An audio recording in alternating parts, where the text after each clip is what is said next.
This boot camp series that we're putting on. We have done this in past years, and it's been very popular, so hopefully you all find it helpful again this year. We're going to do 3 sessions. Today is the first session, and each one is Friday at noon, and then they're also going to be posted on our website afterwards, I believe, so that you can view them again if you would like. And following today's session, I will send out a copy of the slides. We have a Q&A box open, so if you have any questions as we go along, please feel free to ask those. And our topic for today is going to be how to reduce wage and hour liability. So just as a reminder, this presentation and this format does not allow me to give legal advice. I would have to have specific information about your situation in order to give you legal advice. Here we're just giving information and some education on California wage and hour law. So the wage and hour component of this 3-part boot camp is an important one for a few reasons, and one of those is the increasing amounts of litigation we are seeing in the courts for both claims under the Private Attorney General Act and wage and hour class actions being filed against not only large companies, but also small to mid-sized companies. So here, this slide right now, you can see the Private Attorney General Act filings. And these are filings that are made that seek penalties under the Labor Code. So the same type of penalties that years ago the Labor and Workforce Development Agency was the only one pursuing. But now plaintiffs and employees can bring those claims and seek those penalties. So you can see even from 2022, a spike in these claims after COVID. And then if we look at class actions, we see a similar trend. Class actions have increased significantly since 2017, when there were less than 3,000, to 2023, which is the last day I've seen data for, where there's more than 5,000. So almost double. So what we see is a lot of smaller companies now being impacted by these cases. The increase is due to a few different things, and some of those are court cases and decisions that made it easier to win these cases if you're an employee. So one is that the court held that meal and rest break premiums are wages and that they can result in wage statement penalties and waiting time penalties. So that increases the potential recovery for an employee that sues and brings a class action. We had a case that said that meal periods couldn't be rounded, where many employers across the state were rounding the start and end times for meal periods. So that resulted in more meal period violations. In particular, if an employee is 1 minute late starting their lunch, on paper, that's a technical violation that could be used to certify a class and move forward with a class action. Meal and rest break premiums have to be paid at the employee's regular rate of pay. We're going to spend quite a bit of time today talking about the regular rate of pay because it's a common issue. And that's done incorrectly and in a lot of instances and leads to, again, another claim that could be brought as a class action. Flat sum bonuses are calculated differently under state and federal law. That changed in the last few years. And again, just another avenue where a lot of employers are making that mistake, not only on an individual basis, but as a policy that affects all employees. And then there's been a growth of plaintiffs' law firms that are pursuing these class actions.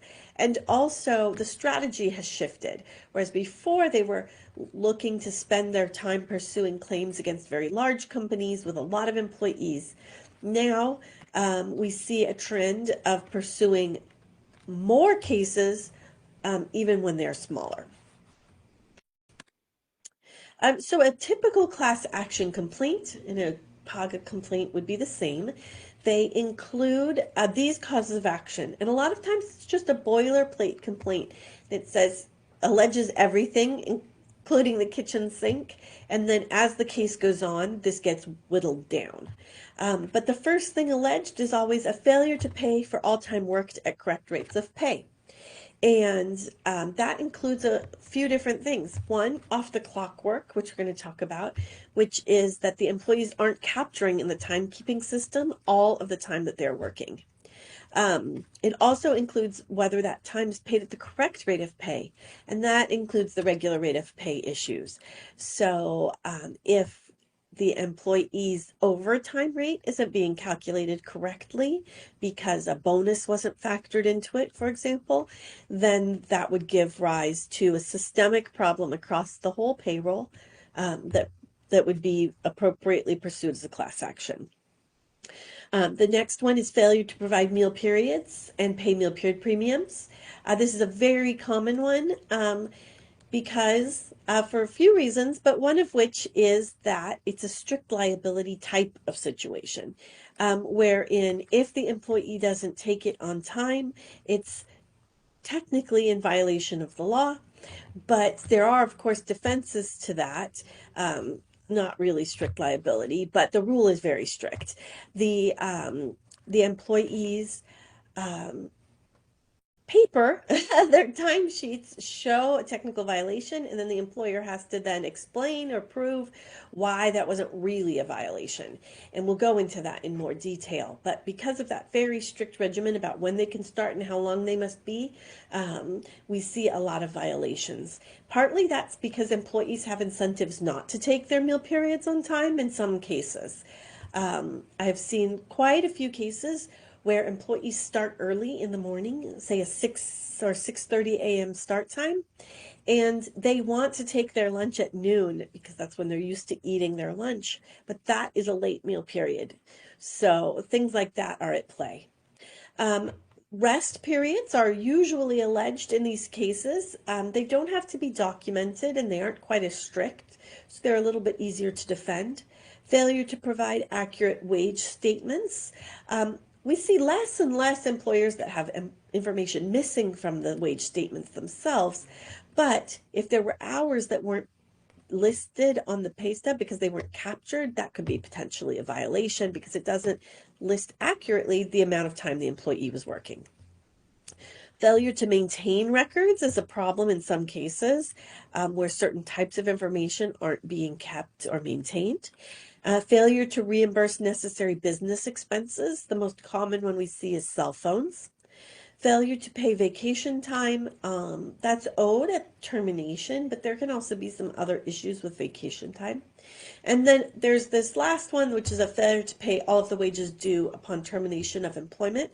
And that one is kind of a catch-all. So anything in these categories above that wasn't paid triggers a very severe penalty in California. Under Labor Code Section 203, an employee is entitled to a day of wages for every day that they aren't paid their full pay after they've been terminated.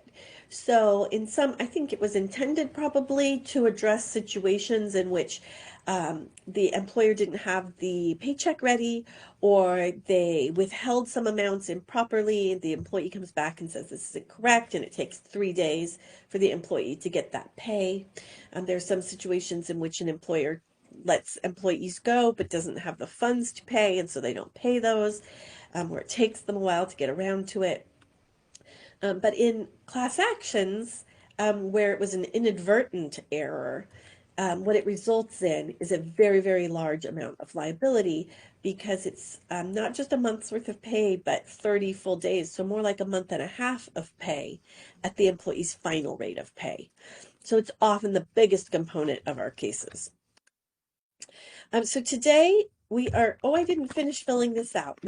Today, the first 3 topics, and then we're going to also address a couple more.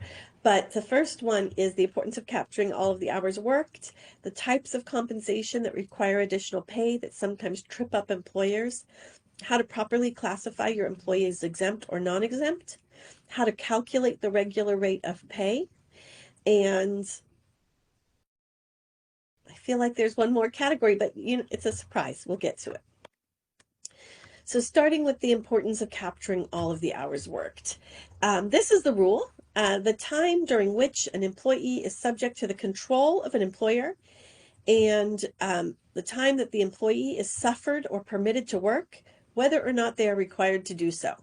So that's the legal standard. So that means that basically any time an employee spends that benefits you as the employer has to be compensated. Whether you told them to do it or they're doing it out of the goodness of their heart, unless you are a nonprofit that has set up specific rules allowing your employees to volunteer, which you have to do clearly to not violate this. But any for-profit employer cannot have volunteers, and so the employee has to be paid for every hour worked that benefits you. Control can exist when the employees are permitted to perform personal activities if the employer imposes meaningful restrictions on the employee. So we're going to go through this a little more. This calls into question whether an employee who's on call or on standby needs to be paid for that work. The factors that demonstrate control over an employee include the location of where the activity is taking place, the degree of the control over the activity, whether it benefits the employer or the employee, and whether you discipline the employee for it. So if you have some off-the-clock time, sometimes in some industries we see this where employees are getting ready to work. So they are putting on safety gear, maybe, or putting on uniforms, or preparing their trucks or vehicles to go out. If they don't do those things, they would be subject to discipline because you would not allow an employee to go out without their safety gear. So that means that that's probably work time. There used to be this concept, and it still exists under federal law, that some work time is just too short or sporadic and it doesn't make sense to compensate it. So that is no longer the case in California. The court has said that times that are more than a minute, that are brief, or that are trifling are all compensable. And they rejected specifically a 60-second threshold and said that 59 seconds cannot be disregarded. So this is really every minute. And this language called into question, do you have to wait to punch in? Because there's only one time clock. If you have 15 employees that all arrive at 8 a.m. and they stand in line to punch in, the 15th employee is probably standing there for a minute. So that's a problem. That's compensable time because clocking in is something that benefits the employer, and the employee is not free to do whatever they want during that time. Hours worked, some of the common ones that we see, or the cases that we've held, these are cases, examples from cases that kind of give you a sense of what the courts look at. Truck drivers on layovers were told that had to be compensated because they had to have permission not to do their layover at home. A Starbucks assistant manager who spent 1 to 2 minutes setting an alarm after he clocked out was held to be something that could be potentially compensable. We have Apple Store employees who undergo bag checks to come in and out. There's also cases involving employees at checkpoints on roads to get in and out of secured work sites, and other things even a little bit more remote from the workplace itself could be compensable.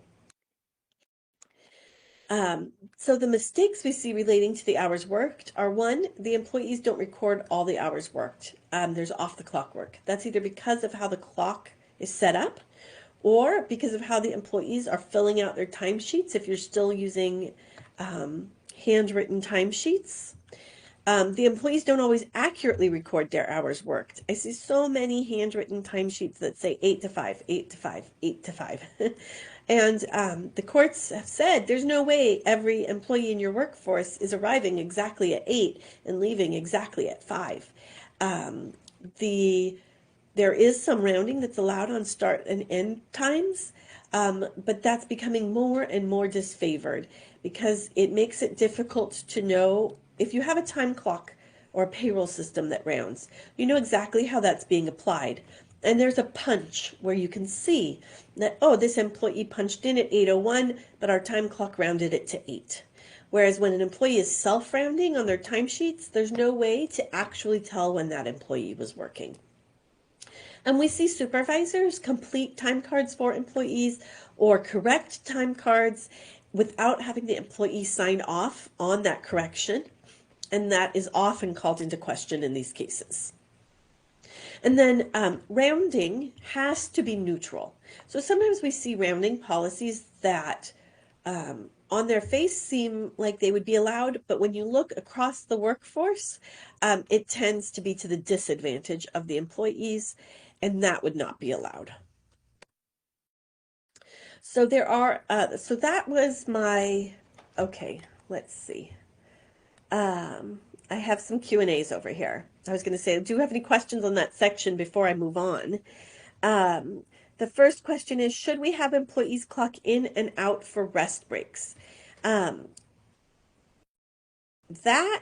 depends. It is not required. And in a lot of circumstances, I think that maybe you don't want to know exactly when your employees are taking their rest breaks. And that's because then you have on paper that maybe it was 9 minutes instead of 10 minutes when that's not something that's required to be recorded.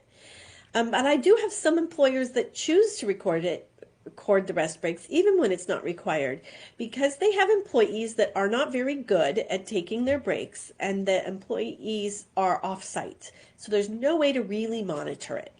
And so they choose to take that extra step and collect that extra data. Now, rest periods are more flexible than meal periods, and we'll go into that in a little bit later. They don't have to be taken at a specific start time, and if they're interrupted, you could start them again and then complete them. And so there's more flexibility as well. So it's easier to defend a claim for rest breaks when they're not recorded because you have those factors. Employees take smoking breaks. Employees use their cell phones for personal business. And oftentimes that is something that can prove those breaks. If you're not going to record them, it's important to create evidence that the company does provide them, which is having a lawful policy, training your employees on it, and having record of that, like agendas and handouts. And then disciplining employees who you do know aren't taking the breaks. I will be sharing the presentation. It's going to be on my website, and then it's all registered for today. Yeah, and the next question is about when an employee should take their meal period. We're going to go through that in a lot of detail in a little bit. Here are some additional compensation types that require additional pay that trip companies up. The piece rate. If you pay a piece rate, that means you are paying a specific dollar amount for a specific task. So we see it in agriculture for picking one box of fruit. We see it, I've seen it with employers who pay for a piece rate for each report written or each client seen. And so, or each load of something delivered, for example. It's tied to the production of goods or services. Now, California requires that rest breaks be paid, and if you are only paying a piece rate, that means that they aren't being compensated for the rest breaks according to California law.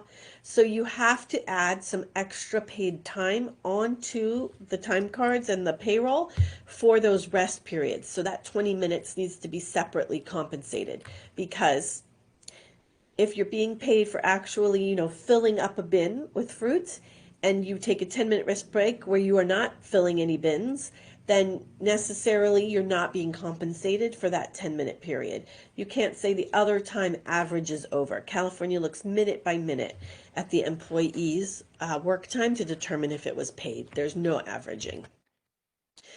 So if you have to pay rest period time because you're only paying a piece rate, that's something that you should definitely check with a specialist or an attorney about.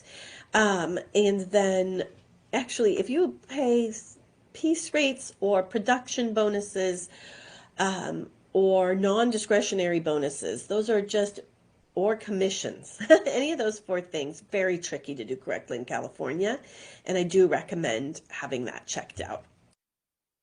Split shifts, commonly missed. We used to see them often in restaurants where an employee would work a lunch shift, go home for a few hours, and come back to work the dinner shift.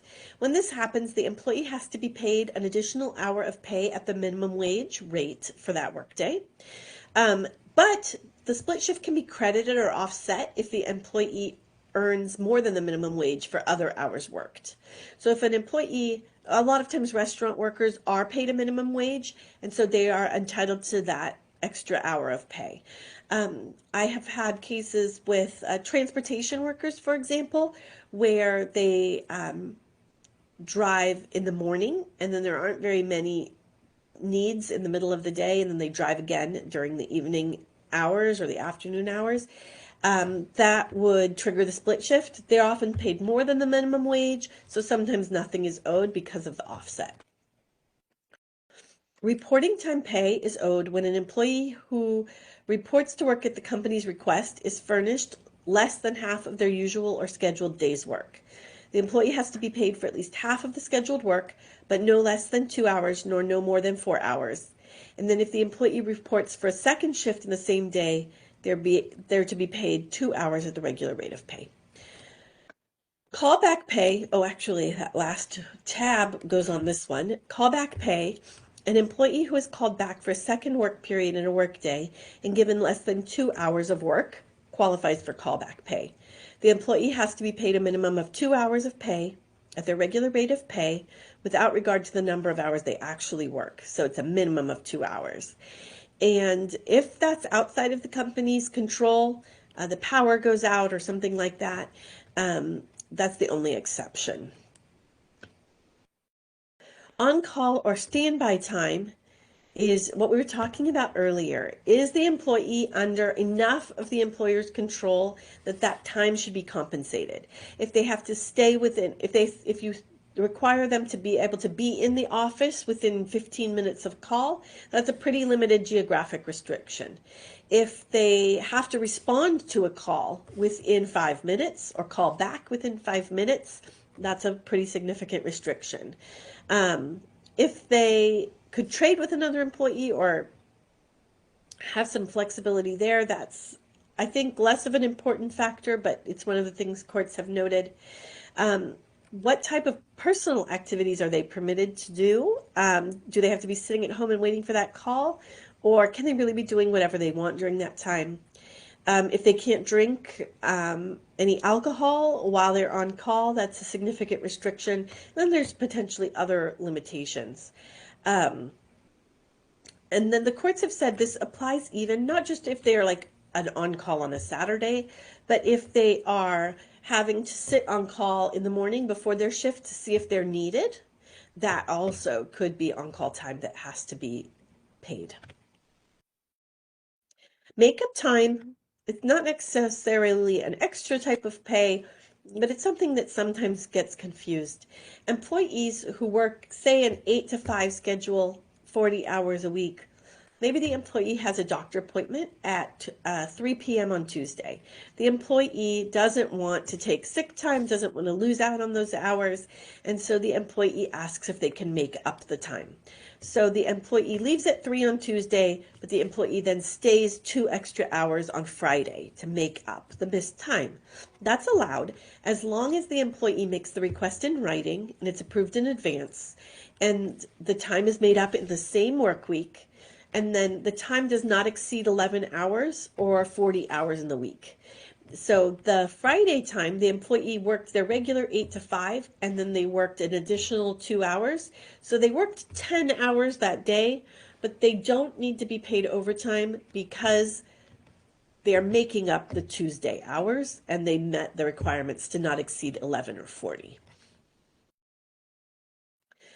There's a new case, a new law this year that requires employees who opt out of religious or political meetings to be paid for that time. So I include that here since it's new.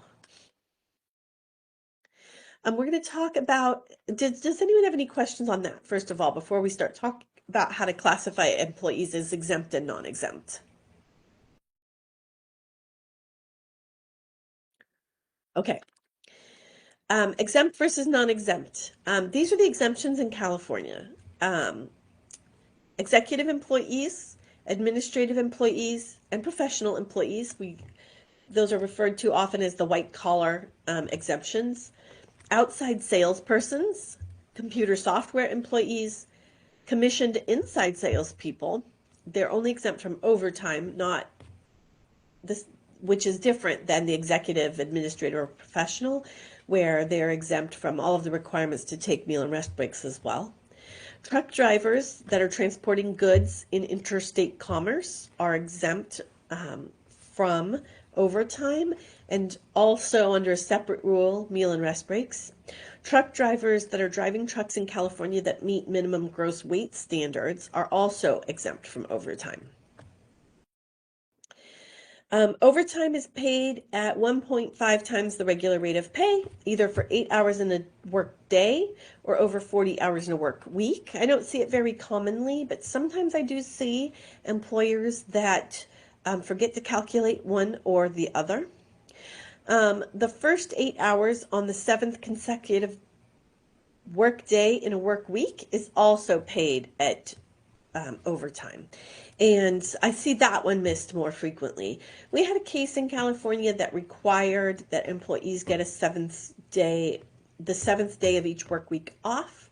And so if you do have employees that work 7 days in a week, it is recommended to get that waiver in writing so that you have proof that the employee voluntarily elected to work the 7th day. There's double time pay owed for more than 12 hours in any work day, or on the 7th day if the employee works over 8 hours. And then if you have a salary for a non-exempt employee, some employers do, it's becoming less and less common because it's less and less beneficial as these laws become more complex and strict. But a salary is for a non-exempt employee is intended to compensate only for the first 40 hours worked in the work week. An exempt employee has to meet 2 criteria. They have to earn the minimum salary requirement, and then they also have to have the correct job duties. So the minimum salary for exempt, professional, and administrative is 2 times the monthly minimum wage. That's $16.50 in California right now. So the employee has to earn $68,640 annually. And commissioned employees aren't considered to earn a salary if that can be taken back from them in some way. So a draw or an advance doesn't count as a salary. What happened? There we go. Okay, yeah, the second part is the duties test.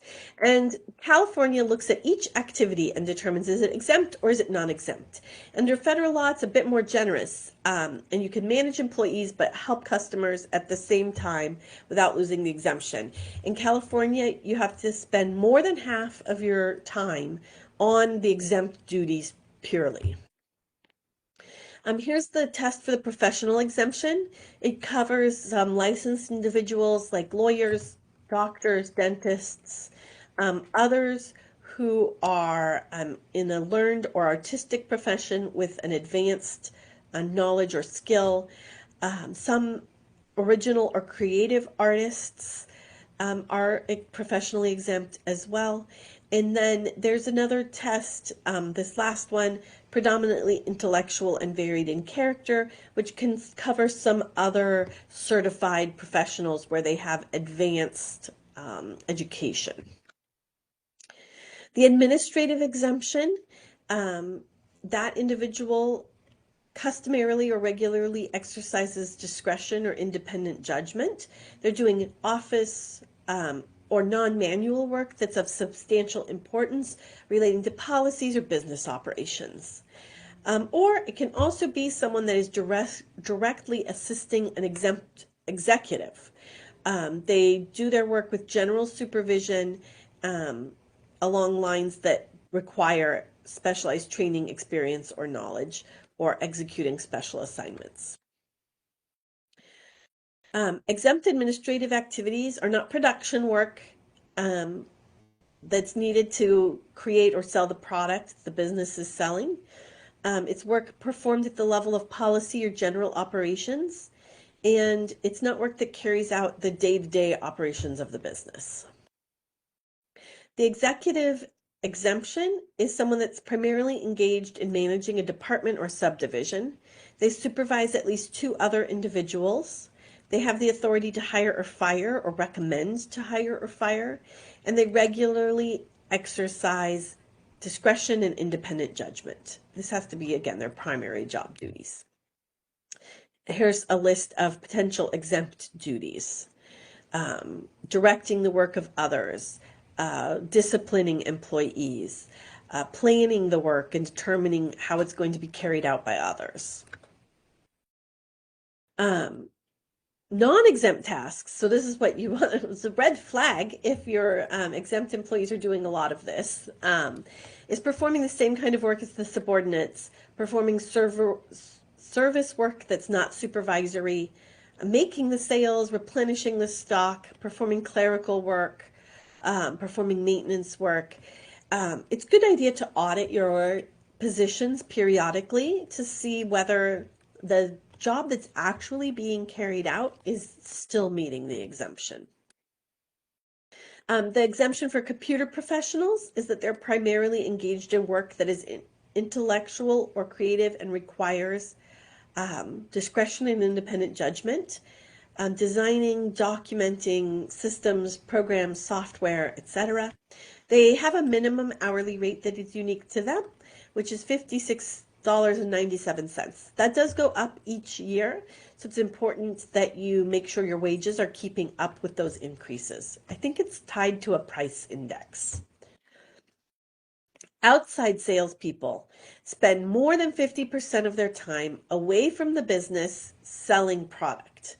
So this would be someone that is going from door to door, essentially, either residentially or to businesses trying to sell product. They can be exempt. Commission salespeople are inside salespeople that they are doing their work from the business itself, and their compensation has to exceed 1.5 times the California minimum wage. And there's this other caveat that 50% of their total pay is for commissions. This has to be met each pay period. This changed, I don't know when. I want to say around 2020, but who knows? It's been some time now. But the court said each pay period.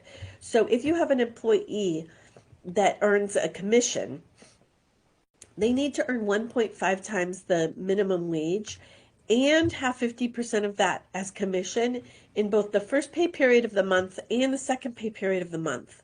A lot of times commissions can only be calculated on a monthly basis because of the type of product being sold. And in that situation, to meet this test, you would need to offer your employees a draw or an advance to mean that they met it in each pay period.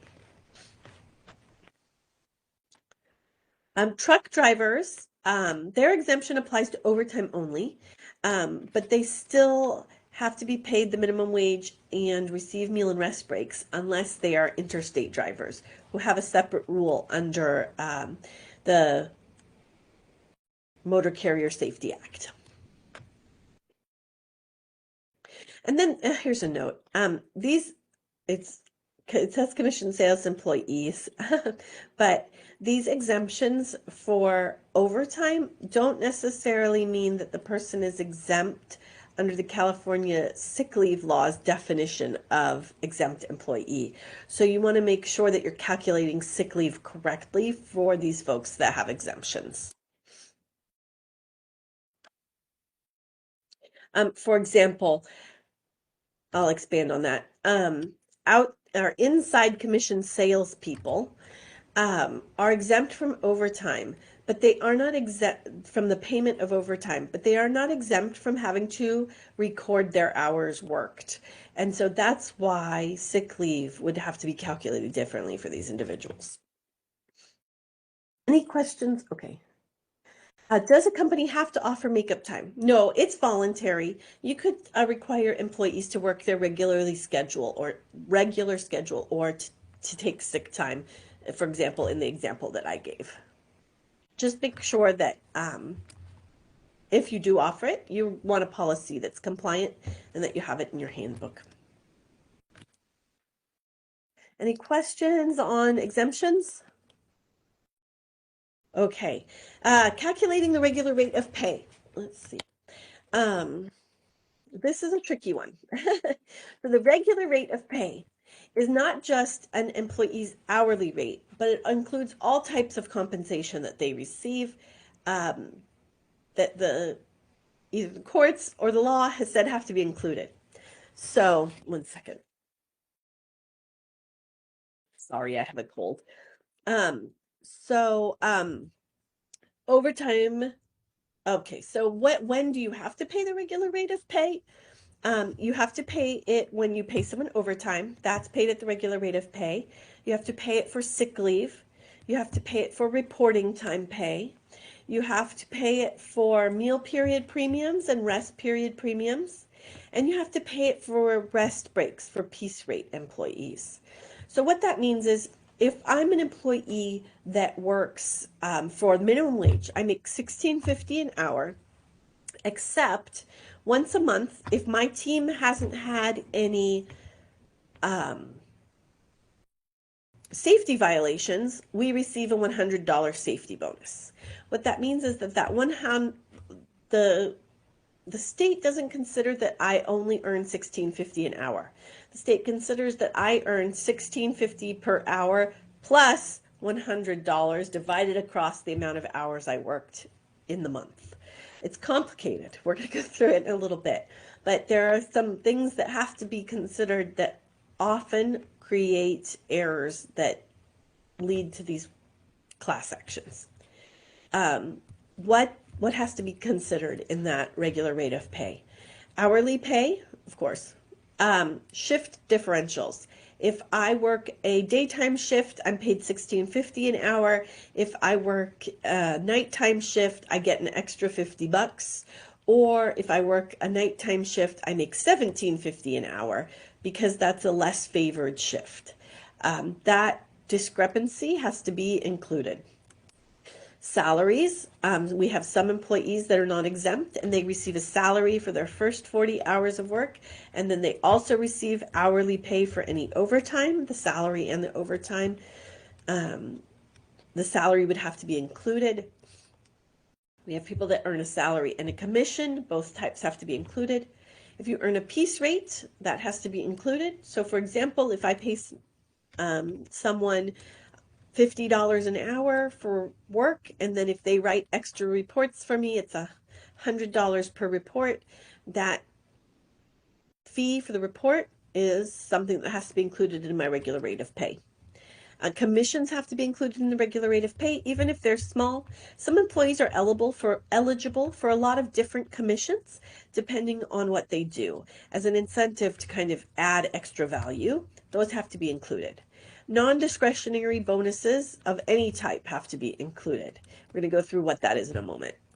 Gifts, discretionary bonuses, expense reimbursements, benefit plan contributions, meal and rest period premiums, and paid time off for vacations and holidays does not have to be included because these are not things that the employee has received for the work that they have performed.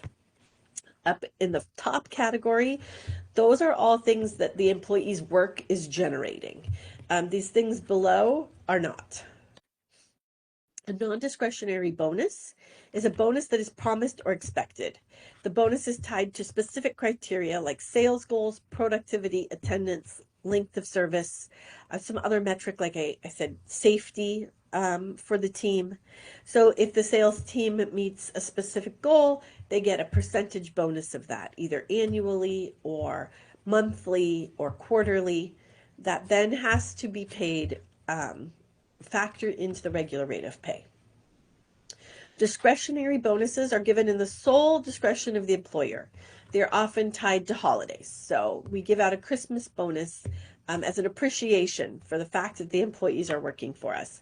They're not based on something very concrete. The employee doesn't necessarily expect to receive one. They hope to receive one, but there's no way for them to know without talking to the owner whether or not they're going to receive it that year. They are based a lot of times on non-measurable criteria. So at the end of the year, the company has done well financially. They want to say thank you to their employees. So they decide how much money to give to various employees. And they consider factors like loyalty, effort, that someone was a good team player. Maybe they performed very poorly in terms of sales metrics, but they were helping others more, and the company appreciates that. Whatever it is, it's not something that the employee that follows a formula, or that the employee is promised, or that the employee necessarily expects. So the regular rate of pay. Hourly pay, here's the formulas. The hourly pay plus a commission. The overtime premium is based on total earnings divided by total hours worked. And then you multiply that, assuming the employee is paid separately for the paid time. So they receive their straight time pay, and then you're going to figure out what the overtime premium is on top of that. So you have, that's why you multiply by 0.5. So, and then you multiply that by the overtime hours worked. Salary is the salary plus the overtime premium. Again, overtime premium is salary divided by 40 hours, because like I said, it only accounts for 40 hours, plus 0.5 times the overtime. The flat sum bonus, there's a bonus given and an overtime true up. So you look at the bonus divided by the non-overtime hours worked, and you multiply by 1.5. So the in this instance, if a flat sum bonus is given for a month, then it's considered to have been earned across the month.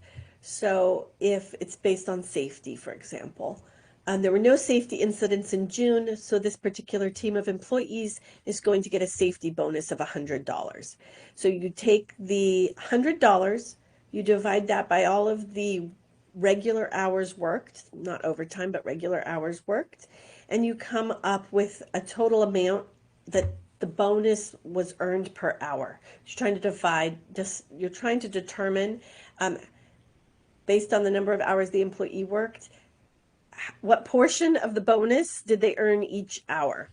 And then that you would offer a true up. So you would pay the bonus, so their pay stub would say, bonus payment and then bonus overtime. And that would account for that little bit of extra. It'll be a few dollars. So say an employee,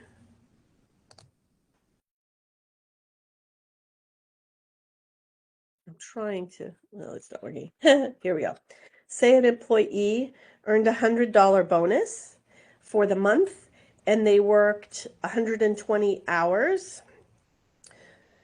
So 100 divided by 120, they earned 83 cents of bonus every hour that they worked. So that would have to be factored into the overtime rate.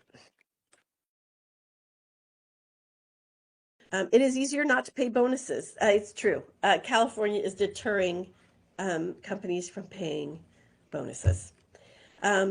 Here's an example of a regular hourly employee and how you would calculate their overtime. I want to get into meal and rest periods, so I'm going to go through this. You'll have them in the slides, but if you have any follow-up questions, you can feel free to reach out to me. But I want to get to the meal and rest breaks, so I'm going to go through these a little more quickly. Here's an example for a salaried worker.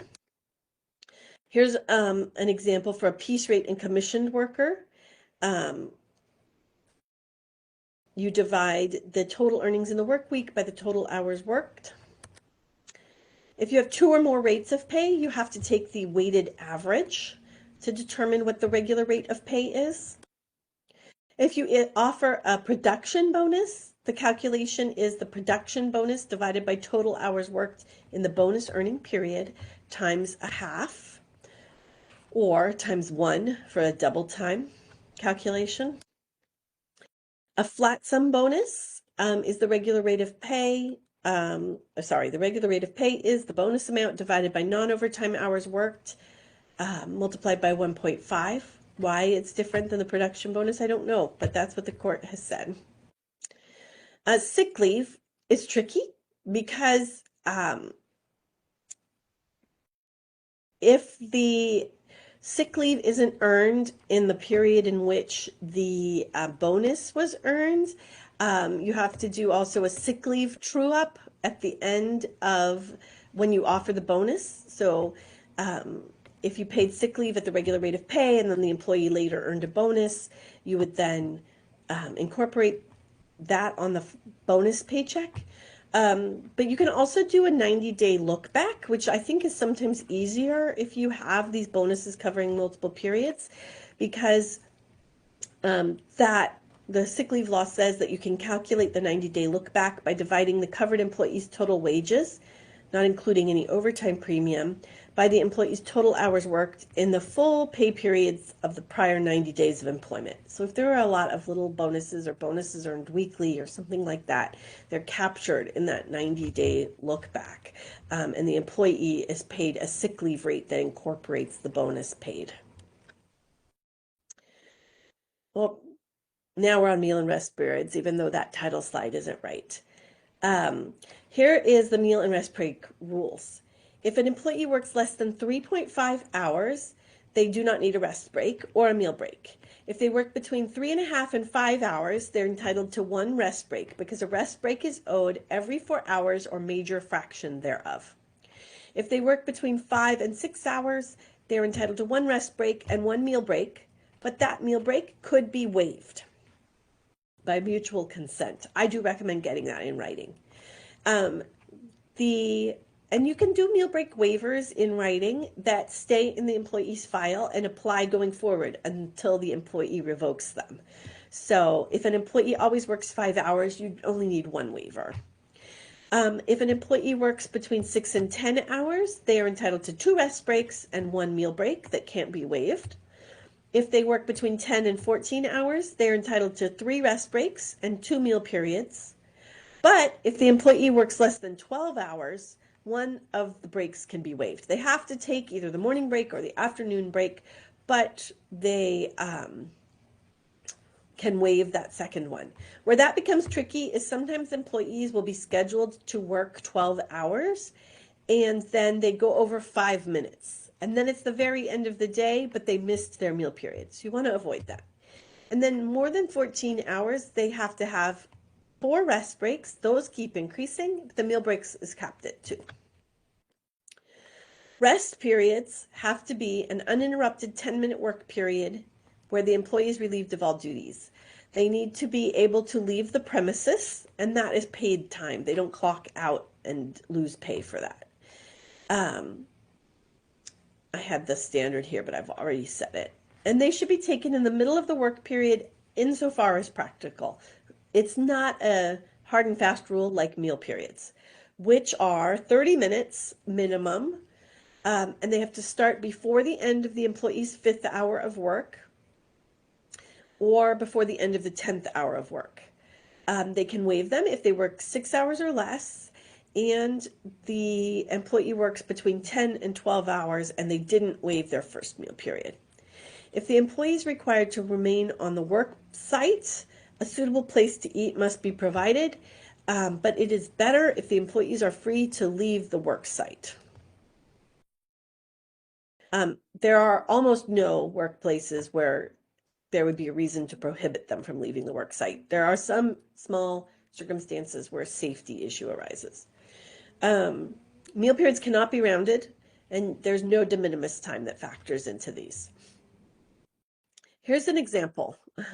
The employee works 8 to 9. That's the first hour of work. 9 to 10, second, 10 to 11, third, 11 to 12, fourth, 12 to 1 is the 5th hour of work. They have to start their meal period before the end of the 5th hour of work, which means that they have to start their meal period before 12:59 p.m.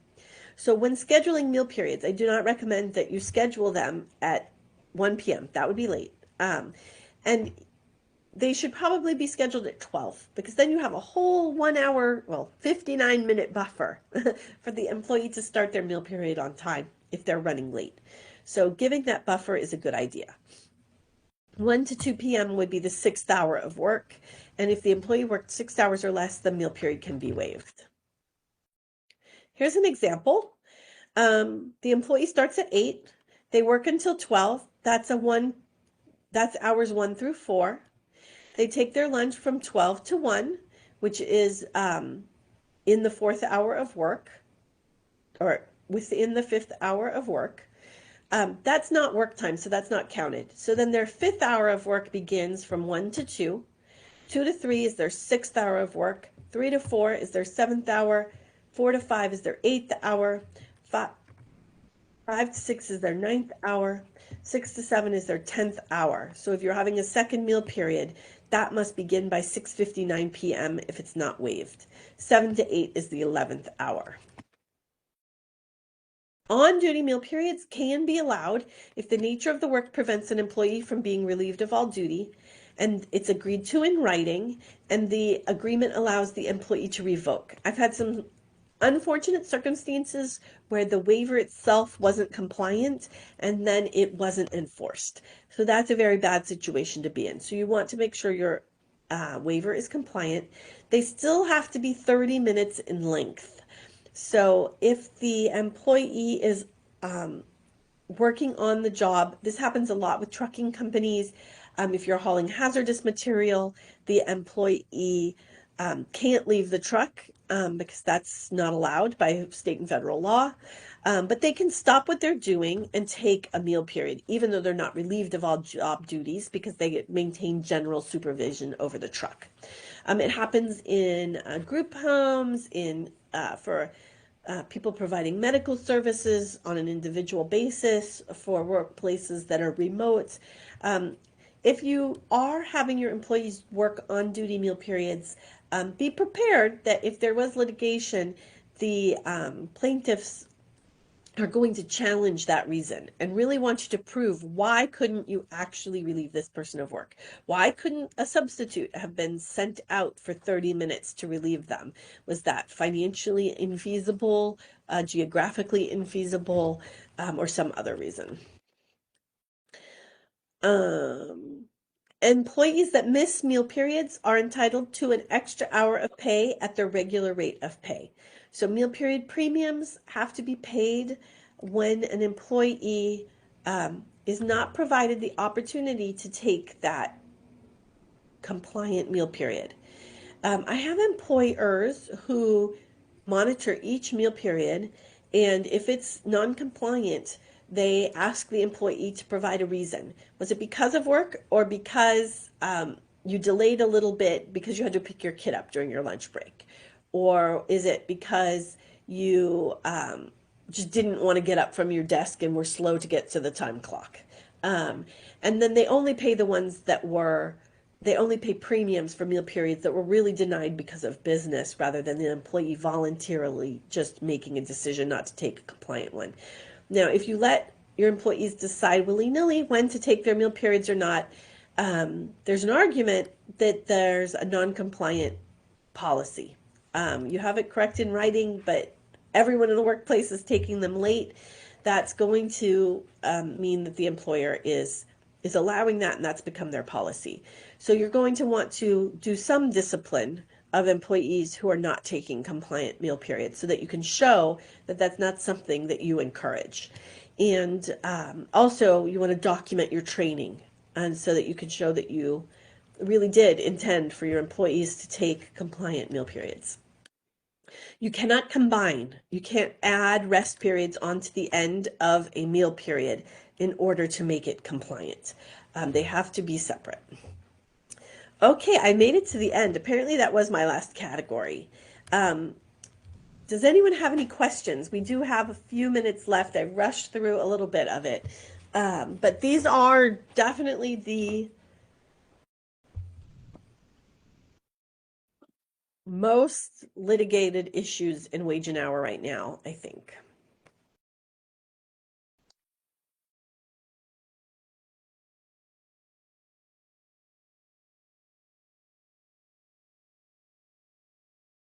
Okay, no questions. So if you have questions, you just don't want to ask them right now, feel free to reach out to me. I will answer follow-up questions on anything that we covered in today's presentation.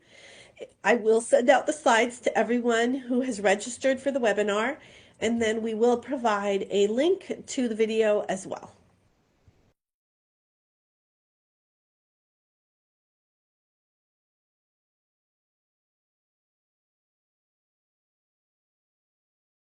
Oh, I have a question. What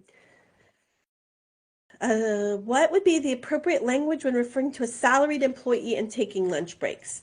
So if the employee is classified as exempt under the professional, administrative, or executive exemptions, they do not have to take meal and rest periods because they are exempt from those provisions as well. So if they take their you don't have to police those. If they are not exempt from meal periods or rest periods, then you are, with your salaried employee, you are allowed to set work hours. So you would want to make it clear what hours they needed to start and take meal periods. But you can encourage employees for wellness reasons to take meal periods, but for your salaried employees, it's not required if they are exempt. Yes, I will send out copies of the slides to those that registered. Oh, if you are an attorney and you want to receive CLE credit for today's presentation, please send me an email and I will make sure that that happens. But I have to get an email from you. So send me an email if you want to receive CLE credit. If an employee steps out for a cigarette break, is it considered part of their 10-minute break? Cigarette breaks can be included in the 10-minute break. So breaks don't include the time it takes to walk from the desk to the rest area. But if the employee took a full 10 minutes to smoke or more, you can count that as their rest break, yes. Can supervisors keep a rest break log for documentation purposes? I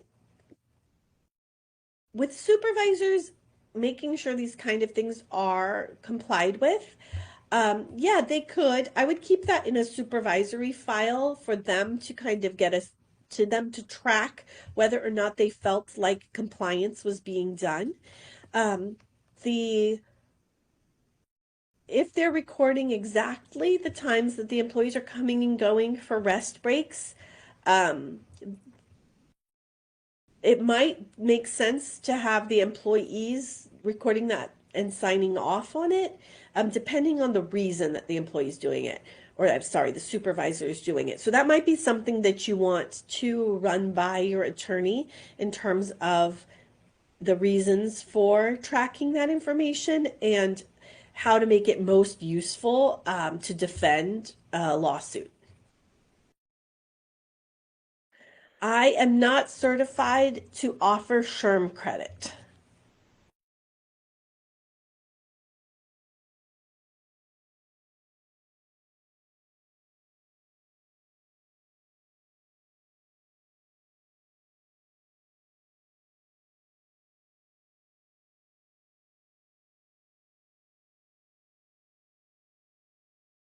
The question is it better to have hourly employees clock in and out for rest breaks? There's multiple factors that go into this, and there's companies that do it both ways for various reasons. My general answer is for most workplaces, no. Because it creates documentation that's more specific than the law requires that then you have to overcome. So, with the meal breaks, they create so much litigation because they have to be exactly 30 minutes. They have to start exactly at the right time, and they are non-compliant if they don't. Whereas rest breaks have to fall generally in the middle of the period, and they have to be in 10 uninterrupted minutes, but they can start and then stop again if the employee was interrupted. So you could get interrupted and then later take your 10-minute rest period.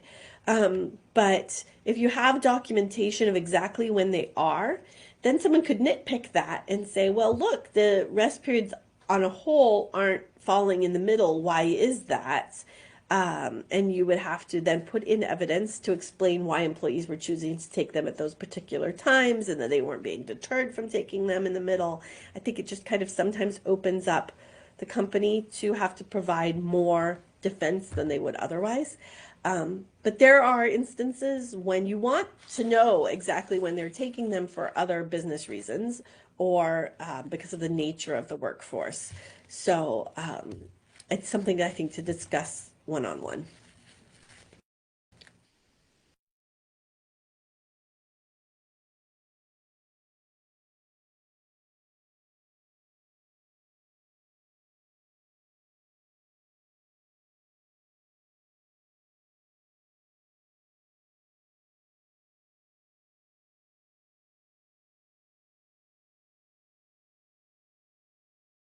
Okay, I am going to go ahead and close the webinar for today. Again, if you need CLE credit, email me if you're an attorney, and I will be sending this out to you later on. Thank you. Hopefully it was helpful, and I'll see you, most of you, hopefully next week.